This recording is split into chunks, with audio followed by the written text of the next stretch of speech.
สบายดีทุกคน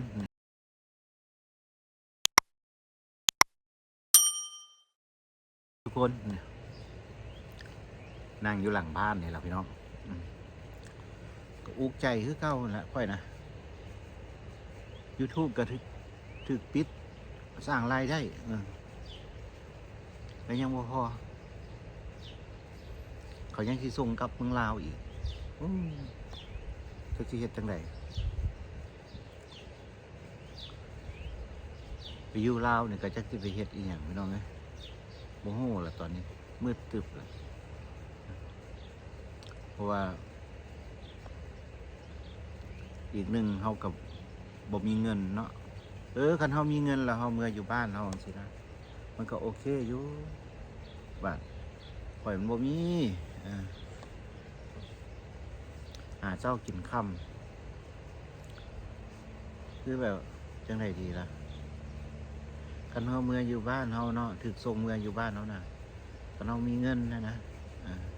เฮาก็โอเคอยู่เนาะตั้งชีวิตใหม่อันเฮาบ่มีนี่ที่อยู่อเมริกาเนี่ย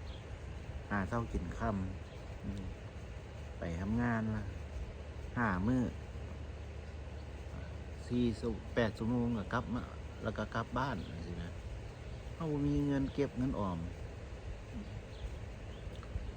มันก็เลยลำบากแล้วตอนเมื่อนี่ทำไมจะสิเฮ็ดจังไดล่ะทุกมื้อนี่ทุกข์ใจพี่น้องว่าไปอยู่พุ่นแล้วสิเฮ็ดจังไดเนาะฮู้บ่ว่าค่อยจากเมืองลาวมานี่นะมัน47-48 ปีเด้47-48 ปีนี่ล่ะแล้วสิเฮ็ดจังไดล่ะบัดนี้เมืองลาวก็บ่ฮู้ไผแล้วก็บ่มีพี่มีน้องอีกในเมืองลาวนะ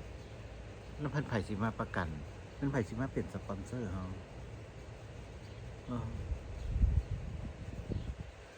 เฮ้ยว่ามาแล้วเมื่อยพี่น้องเอ้ยบ่ฮู้คนทางไปแล้วตอนนี้มืดตึ๊บว่าจังหน่อยสิไปเล่นบ้านหมู่พอได้สวงกระจิตกระใจเฮ็ด YouTube ก็บ่ได้อีหยังดอกพี่น้องคนซ่องก็ถึกปิดอีกปิดสร้างรายได้นะหวังว่าเมื่ออยู่บ้านเฮาล่ะสิสร้างเปิด YouTube เนาะคันเฮาเฮ็ดหางานหาการบ่ได้เพื่อจะได้ซอยเลี้ยงชีวิตตัวเองแน่จักหน่อยว่าซั่นดันรายได้ก็บ่มีละบาดนี้พี่น้องเอ้ยก็คิดสร้างรายได้ค่อยอยู่นี่ก็ยืมมืออยู่อะไรพี่น้องเอ้ยบ่ฮู้ว่ามื้อใดแต่ว่าถามว่าเตรียมพร้อมบ่เตรียมพร้อมแบบใดดีล่ะบางคนก็บอกเขาได้ว่าทำใจสร้างสินะเตรียมพร้อมเลยเด้อพี่น้องเตรียมอันนั้นอยู่นี่จักสิเตรียมจังไดล่ะพี่น้องเอ้ยว่าก็คันเฮามีพี่มีน้องเนาะผู้เพิ่นมีพี่มีน้องมาประกันออกไปเป็นสปอนเซอร์ให้ก็โอเคอยู่เราไปอยู่พุ่นแล้วเขาจะไปอยู่ซ้ายอันนี้แหละปัญหานักจากมาตั้งแต่ยังน้อยๆพี่น้องพ่อแม่พาหนีมานี่ล่ะ40 ปลายปีพี่น้องเกือบ50 ปีที่ได้กลับบ้านเกิดพอมาแล้วก็แต่ละมือนี่คิดยากแล้วพี่น้องเลยทางออกบ่ได้แล้วล่ะตอนนี้รอถ่าจะมือเขาเอาไปตอนนั้นแหละเพื่อเงินกับบ่ได้เก็บ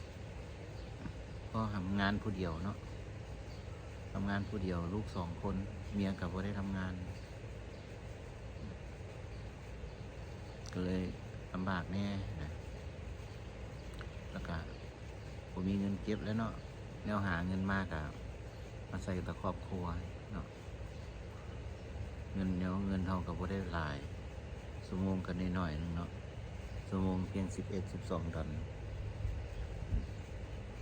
เท่ากัน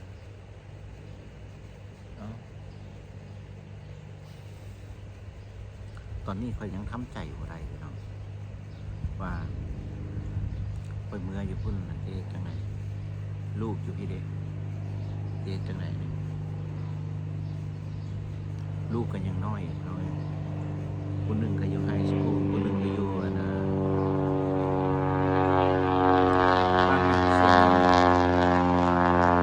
ปล่อยผมมานานเบ้าอย่างผมมาเห็นคลิปอย่างมันก็บอกมาเลยนะแปลกดีเลยกันทุกเทื่อที่คันปล่อยมาเห็นคลิปนี่นะบ่เกิน2 นาทีรถมันก็สิขี่ผ่านมารถอ่ะทุกมื้อนี่ก็นอนบ่ได้แล้วพี่น้องนอนบ่หลับนะแต่ว่าคิดหลายเนาะคิดหลายเรื่องราวคนอยู่พี่สิเป็นจังไดถ้าเฮาไปอยู่พุ่นเฮ็ดจังไดยังบ่ฮู้เลยมืดตึบอยู่ตอนนี้เนาะเอาผู้ใดเห็นคลิปค่อยก็เบิ่งให้เด้อพี่น้องเด้อติดตามค่อยคือเก่าหั่นแหละถึงค่อยบ่ได้รายได้อีหยังนะสร้างรายได้บ่ได้ก็เบิ่งให้ค่อยแหน่พี่น้องค่อยนะทุกมื้อนี้น้ำตาจะไหลแล้วล่ะไหลเท่าว่าถ้าไหลพี่น้องยากสิไปสิมาทางใดก็ได้เอา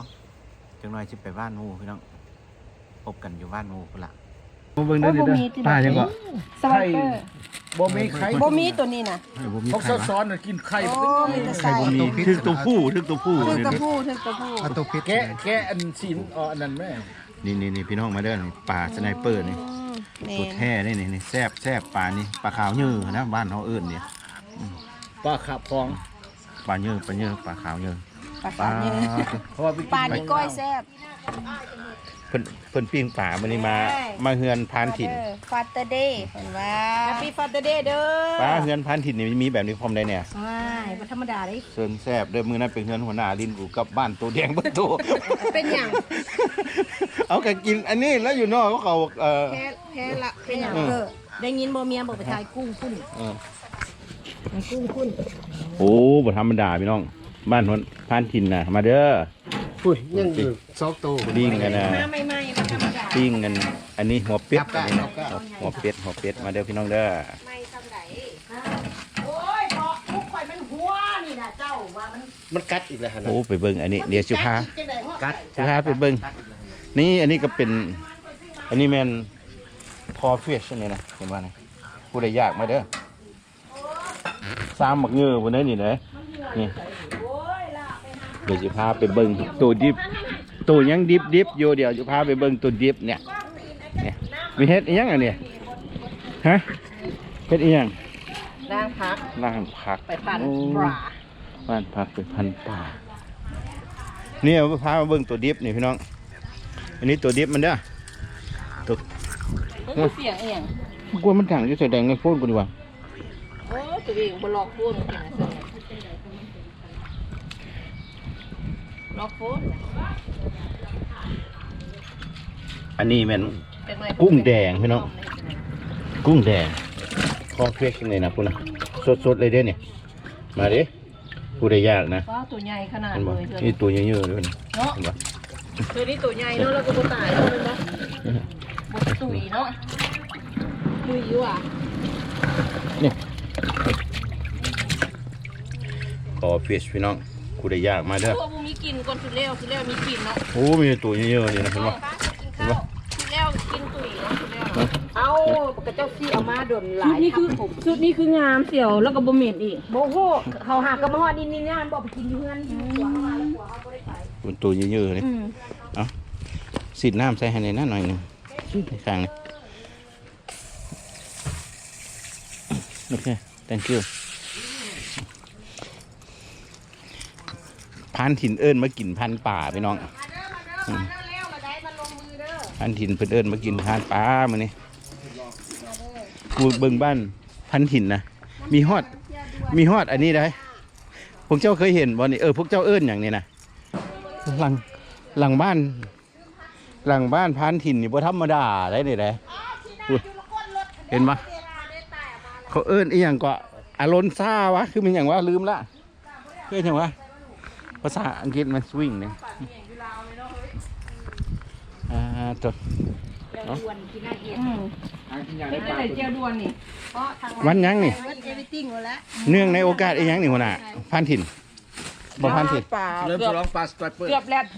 มตนึงว่าป่าหัน เห็นซ้อนเสือวิตาตบของ อ่ะ ใหญ่ ฉลองอย่างปาสเดย์เนาะ มื้อนี้ว่าฟาเดย์วะเนี่ย มันฉลองก่อนแหละเนาะ โอ้มาพี่น้องพันปลาพันปลาเยอะนี่แซ่บๆเลย ไม่ใส่ลงก่อนเขาหรอ จานทางมาไป